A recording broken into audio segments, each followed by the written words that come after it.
എന്താണ് spoken English അല്ലെങ്കിൽ communicative English എന്താണ്? നമുക്കറിയാം, ഇംഗ്ലീഷിന് വളരെയധികം പ്രാധാന്യം അർഹിക്കുന്ന ഒരു കാലഘട്ടമാണിത്. ഇംഗ്ലീഷ് അറിയില്ല എന്നുണ്ടെങ്കിൽ നമുക്ക് ദൈനംദിന ജീവിതത്തിൽ പോലും ഒന്ന് മുന്നോട്ട് പോകാൻ സാധിക്കാത്ത ഒരവസ്ഥയാണ്. അപ്പോൾ നമുക്ക് എങ്ങനെ ഇംഗ്ലീഷ് സംസാരിക്കാൻ പഠിക്കാം? നമ്മളിപ്പോൾ മലയാളം വളരെ ആധ്യാത്മികമായിട്ട് നമ്മൾ പഠിക്കുന്നുണ്ട്. മലയാളത്തിൽ ഏകദേശം 50-ലധികം അക്ഷരമുണ്ടാകുമ്പോൾ 26 അക്ഷരങ്ങൾ മാത്രമാണ് ഇംഗ്ലീഷ് ആൽഫബറ്റ്സ് ഉള്ളത്. അപ്പോൾ ഇംഗ്ലീഷിനേക്കാൾ ഇരട്ടിയിലധികം വാക്കുകളുള്ള ആൽഫബറ്റ്സ് ഉള്ള മലയാളം നമ്മൾ വളരെ ഉഷാറായിട്ട് സംസാരിക്കുന്നു. പക്ഷേ ഇന്ന് എന്തോ സംഭവിച്ചിട്ടുള്ളതാണ്, നമുക്ക് ഉണ്ടാകുന്ന ഒരു ഇൻഫീരിയോറിറ്റി കോംപ്ലക്സ്. നമ്മൾ ജനിക്കുന്ന സമയത്ത് തന്നെ നമ്മുടെ സമൂഹത്തിലേക്ക് നമ്മൾ ഇറങ്ങിച്ചെല്ലുമ്പോൾ ഇംഗ്ലീഷ് വളരെ ബുദ്ധിമുട്ടാണ് എന്നുള്ളത് സ്കൂൾ കാലയളവിൽ തന്നെ നമ്മളെ പറഞ്ഞ് പേടിപ്പിച്ചിരിക്കുന്ന ഒരവസ്ഥയാണ് നമുക്ക് കാണാൻ കഴിയുന്നത്. എന്നാൽ ഇന്ന് ലോകത്ത് ഏറ്റവും എളുപ്പത്തിൽ സംസാരിക്കാൻ കഴിയുന്ന ഒരു ഭാഷയാണ് ഇംഗ്ലീഷ് ഭാഷ എന്ന് പറയുന്നത്. അപ്പോൾ എങ്ങനെയൊക്കെ നമുക്കിത് പെട്ടെന്ന് സംസാരിക്കാൻ പഠിക്കാം?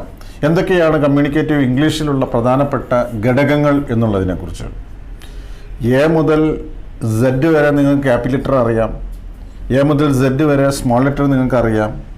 ഈ അറിയുന്ന അക്ഷരങ്ങൾ മാത്രം കൂട്ടി യോജിപ്പിച്ചുകൊണ്ട് നമുക്ക് സംസാരിക്കാനാവും. അപ്പോൾ ഇതിൽ എ മുതൽ സെഡ് വരെയുള്ള വാക്കുകൾ മാത്രമേ ഇന്ന് ഇംഗ്ലീഷിലുള്ളൂ. ആ വാക്കുകൾ എവിടെയൊക്കെ എങ്ങനെയൊക്കെ ഉപയോഗിക്കും എന്നുള്ളതിനെക്കുറിച്ചിട്ടുള്ള ചെറുതായിട്ടുള്ള ഒരു വിഷയമാണ് നമ്മൾ പഠിക്കേണ്ടത്. നമ്മളിപ്പോൾ സ്കൂളിൽ നിന്ന് പഠിക്കുന്ന സമയത്ത് തന്നെ പ്രൈമറി ക്ലാസ്സുകളിൽ അധ്യാപകർ വരും, present tense, past tense, future tense എന്നിങ്ങനെ പറയും.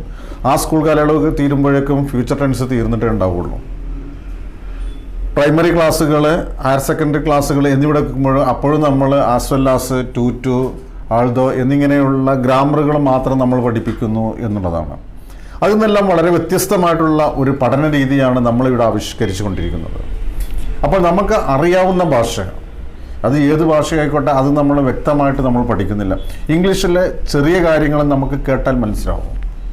എല്ലാ വിദ്യാർത്ഥികളും പറയും നമുക്കത് കേട്ടാൽ മനസ്സിലാവും, പറയാൻ സാധിക്കുന്നില്ല എന്നുള്ളത്. കേട്ടാൽ മനസ്സിലാകുന്ന ഭാഷ തന്നെയാണ് നമുക്ക് പറയേണ്ടതും. അപ്പോൾ പറയുമ്പോഴുണ്ടാകുന്ന അത് കേൾക്കുന്നവർക്ക് അത് മനസ്സിലാവുന്നുണ്ടോ എന്നുള്ള ഒരു ഇൻഫീരിയോറിറ്റി കോംപ്ലക്സ്, ഒരു അപകർഷതാബോധം, അതാണ് നമ്മളെ എല്ലാവരെയും തന്നെ ഇത്തരത്തിൽ ഈ ഇംഗ്ലീഷ് സംസാരിക്കാൻ പേടിപ്പെടുത്തുന്നത്.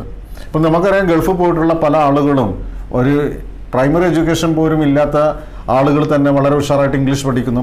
കാരണം അവരുടെ ചുറ്റുപാടുകൾ എന്ന് പറയുന്നത് അവർ ഇംഗ്ലീഷ് ഭാഷയാൽ സമ്പുഷ്ടമായിട്ടുള്ള ഒരു കാലഘട്ടത്തിലാണ് ജീവിക്കുന്നത്. അവർക്ക് പഠിച്ചേ മതിയാവുള്ളൂ. മലയാളീസ് എവിടെ പോയി കഴിഞ്ഞാലും ഇംഗ്ലീഷ് സംസാരിക്കാൻ പേടിയാണ്. കാരണം എവിടെയാണെന്നുണ്ടെങ്കിൽ അവൻ്റെ സുഹൃത്ത് ബന്ധം മലയാളികളായിരിക്കും. ആ മലയാളികളായിരിക്കുന്ന സമയത്ത് അവർ മലയാളം മാത്രമേ സംസാരിക്കുന്നുള്ളൂ. പക്ഷേ ഈ ഒരാളെ നമ്മൾ ഇംഗ്ലീഷ് മാത്രം സംസാരിക്കുന്ന ആ ഗ്രൂപ്പിൽ കൊണ്ടുപോയി ഇട്ട് കഴിഞ്ഞാൽ, ആ ഗ്രൂപ്പിലായി കഴിഞ്ഞാൽ അവൻ സ്വാഭാവികമായിട്ടും വളരെ പെട്ടെന്ന് തന്നെ ഇംഗ്ലീഷ് സംസാരിക്കും. അപ്പോൾ ഇംഗ്ലീഷ് സംസാരിക്കാനുള്ള എളുപ്പമായിട്ടുള്ള വഴികൾ എന്തൊക്കെയാണ് എന്നുള്ളതിനെ കുറിച്ചിട്ടാണ്. ഇപ്പോൾ നമുക്ക് ഉദാഹരണം പറയുകയാണെങ്കിൽ, നീ ചായ കുടിച്ചോ എന്ന് നമ്മൾ ചോദിക്കുന്നു. ചായ എന്നുള്ളതിന് ടി എന്ന് നമുക്കറിയാം, നിങ്ങൾ എന്നുള്ളതിന് യു എന്നറിയാം, കുടിക്കുക എന്ന് പറയുന്നതിന് ഡ്രിങ്ക് ആണ് എന്നും നമുക്കറിയാം. അപ്പോൾ നമുക്ക് ആ ഘടകത്തിൻ്റെ, ആ ചോദ്യത്തിൻ്റെ മുഴുവൻ സംഭവവും മുഴുവൻ ഘടകങ്ങളും നമ്മുടെ കയ്യിലുണ്ട്, നമ്മൾക്ക് അറിയാം. പക്ഷെ നമുക്കത് ചോദിച്ചാൽ തെറ്റുമോ എന്നുള്ളതിനെ കുറിച്ചിട്ടാണ്. അപ്പോൾ അതിന് നമ്മൾ ബേസിക്കായിട്ടുള്ള ഗ്രാമറുകളെ കുറിച്ച് പഠിക്കണം. ബേസിക്കായിട്ടുള്ള ഗ്രാമറുകൾ എന്തൊക്കെയാണ്, ക്വസ്റ്റ്യനിങ് വേർഡ്സ് എന്തൊക്കെയാണ്, ഒരു കോൺവെർസേഷൻ എന്തെങ്ങനെയൊക്കെ നമുക്ക് കംപ്ലീറ്റ് ചെയ്യാൻ പറ്റും എന്നുള്ളതിനെക്കുറിച്ചുള്ള WH questions. What, which, where, when, why, who. 1H എന്ന് പറഞ്ഞാൽ how much, how long, how far, how long എന്നിങ്ങനെ പറയുന്ന ഹൗ വെച്ചിട്ടുള്ള ഘടകങ്ങളുമാണ്. ഇത് മാത്രം പഠിച്ചു കഴിഞ്ഞാൽ ഇതിൽ നിങ്ങൾക്ക് അറിയാത്തതായിട്ട് ഒന്നുമില്ല. വാട്ട് എന്താണ്, വിച്ച് ഏത്, വെൻ എപ്പോൾ, ദെൻ ഹൂ ആര്, ദെൻ വൈ എന്തുകൊണ്ട് എന്നിങ്ങനെയുള്ള എല്ലാ പ്രാരംഭ ഘടകങ്ങളും നമുക്കറിയാം. പക്ഷെ നമുക്കത് എക്സ്പ്രസ് ചെയ്യാനുള്ള ഒരു കഴിവാണ്. കാരണം നമ്മളിത് എക്സ്പ്രസ് ചെയ്യുമ്പോൾ നമ്മൾക്ക് ഒരു കോംപ്ലക്സ് എന്താ, നമ്മൾ കേട്ടിട്ടുണ്ട്, കേൾക്കുന്ന ആളുകൾ നമ്മളെ തെറ്റിദ്ധരിക്കുമോ എന്നുള്ളതിനെക്കുറിച്ച്. പക്ഷെ അയാൾ നമ്മളത്ര പോലും ഇംഗ്ലീഷ് അറിയാത്തവരാണ് എന്നുള്ളതാണ്. അപ്പം നമ്മൾ അറിയുന്ന ഭാഷ കൊണ്ട് സംസാരിക്കുക. അപ്പം നീ ചായ കുടിച്ചോ എന്ന് ചോദിച്ചു കഴിഞ്ഞാണെങ്കിൽ have you had your tea.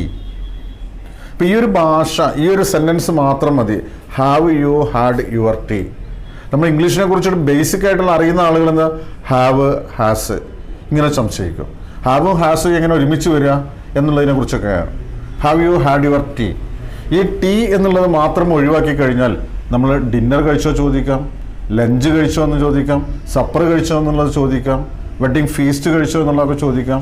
പക്ഷെ നമ്മൾ ഉപയോഗിക്കുന്ന ഈ ഒരൊറ്റ കാര്യം have you had, did you eat എന്നൊക്കെ നമുക്ക് ഇങ്ങനെ ചോദിക്കാം. അപ്പോൾ നമ്മൾ ഒരു കാര്യത്തിൽ വിശ്വസിച്ചിട്ടുള്ള അതേ രൂപം തന്നെയാണ് എല്ലായിടത്തും വരുന്നത്. അതിനു വേണ്ടി നമ്മളങ്ങോട്ട് ഉപയോഗിക്കാം.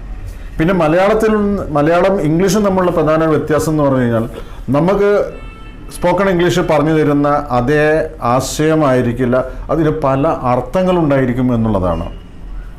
So that's why English is A fatherless language എന്ന് നമ്മൾ പറയാറുണ്ട്. ഒരു ഫാദറില്ലാത്ത, ഒരു തന്തയില്ലാത്ത ഭാഷയാണ് ഇംഗ്ലീഷ് എന്ന് നമ്മൾ പറയാറുണ്ട്.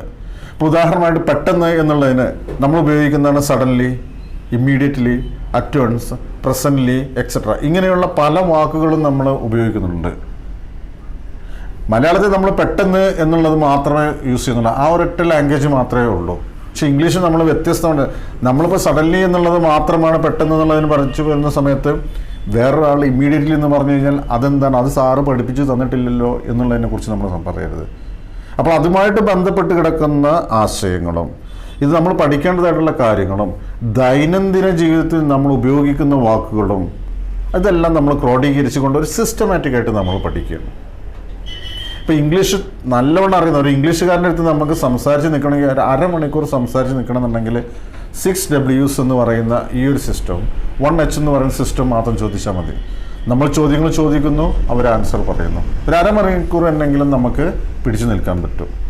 പിന്നെ നമ്മുടെ ദൈനംദിന ജീവിതത്തിൽ നമ്മൾ ഉപയോഗിക്കുന്ന വാക്കുകൾ, ക്രിയകൾ, നമ്മുടെ ജോലിയുമായിട്ട് ബന്ധപ്പെട്ട് കിടക്കുന്ന വാക്കുകൾ, ഇവയെല്ലാം നമ്മൾ ദൈനംദിനമായിട്ട് തന്നെ നമ്മൾ ഉപയോഗിക്കുക. തെറ്റിക്കോട്ടെ, കുഴപ്പമില്ല. ഇവിടെ നമ്മളെക്കാളും പഠിച്ചവരായിട്ട് ഇവിടെ ആരും തന്നെ ഇല്ല. ഇംഗ്ലീഷ് തെറ്റിയെന്ന് വിചാരിച്ചിട്ട് നമ്മളെ പിടിച്ചാരും വിഴുങ്ങാനും പോകുന്നില്ല. അപ്പോൾ എങ്ങനെയൊക്കെയാണ് നമ്മൾ സംസാരിക്കണം എന്നുള്ളത്, ഇംഗ്ലീഷ് സംസാരിച്ചെങ്കിൽ മാത്രമേ ഇന്ന് നമ്മൾ രക്ഷപ്പെടുള്ളൂ. ഇപ്പോൾ പല വാക്കുകളും നമ്മൾ ഇംഗ്ലീഷിലാണ് മാക്സിമം യൂസ് ചെയ്യുന്നത്. അതിൻ്റെ മലയാളം എന്ന് പറഞ്ഞു കഴിഞ്ഞാൽ, ഇപ്പോൾ സ്വിച്ച് എന്നുള്ളതിൻ്റെ മലയാളം എന്ന് പറഞ്ഞു കഴിഞ്ഞാൽ നമുക്കറിയാം. മലയാളം എന്ന് പറഞ്ഞാൽ വൈദ്യുത ആഗമന നിഗമന നിയന്ത്രിത യന്ത്രം, ബസ്. അപ്പോൾ ഇതിനൊക്കെ നമ്മൾ മലയാളീകരിച്ച് പഠിക്കാൻ തുടങ്ങിക്കഴിഞ്ഞാൽ വളരെ ബുദ്ധിമുട്ടാണ്. അപ്പോൾ അതുകൊണ്ട് നമ്മൾ ഇംഗ്ലീഷ് തന്നെ മിക്സ് ചെയ്തുകൊണ്ട് നമ്മൾ സംസാരിക്കുന്നു. അപ്പോൾ നമ്മൾ വാട്സപ്പ് മെസ്സേജുകളും ഇൻസ്റ്റാഗ്രാം മെസ്സേജുകളൊക്കെ നമ്മൾ ഷോർട്ടായിട്ട് മംഗ്ലീഷിൽ നമ്മൾ എഴുതാറുണ്ട്. അതിൽ നിന്ന് മാറിയിട്ട് നമ്മൾ ആക്ച്വൽ ഇംഗ്ലീഷിലേക്ക് നമ്മൾ എങ്ങനെ കൊണ്ടെത്താം എന്ന് പറയുന്ന ആ ഒരു സ്പോക്കൺ ഇംഗ്ലീഷ്, ആ ഒരു കമ്മ്യൂണിക്കേറ്റീവ് ഇംഗ്ലീഷ്. കമ്മ്യൂണിക്കേഷൻ എന്ന് പറഞ്ഞാൽ ആശയവിനിമയത്തിനുള്ള മാധ്യമം എന്ന് പറയുന്നു. അപ്പോൾ ഈ ആശയവിനിമയത്തിനുള്ള മാധ്യമം എങ്ങനെയൊക്കെ നമുക്ക് സംസാരിക്കാം, എങ്ങനെയൊക്കെ നമുക്ക് ഡെവലപ്പ് ചെയ്യാൻ പറ്റും എന്നുള്ളതിനെക്കുറിച്ചുള്ള വ്യക്തമായിട്ടുള്ള ഒരു കാഴ്ചപ്പാട് കൂടിയാണ് ഇങ്ങനെ ഒരു സിസ്റ്റം നമ്മൾ അവലംബിച്ചിരിക്കുന്നത്. അപ്പോൾ നമ്മൾ ഇനി മുതൽ ഇംഗ്ലീഷ് സംസാരിച്ചു തുടങ്ങുന്നു. വ്യക്തതയോടെ, യാതൊരു തരത്തിലുള്ള അപകർഷതാബോധമില്ലാതെ വളരെ കോൺഫിഡൻസ് ആയിട്ട് നമുക്ക് എങ്ങനെ ഇംഗ്ലീഷ് സംസാരിക്കാം എന്നുള്ളതിനെ കുറിച്ചിട്ടാണ് നമ്മൾ പഠിക്കാൻ പോകുന്നത്.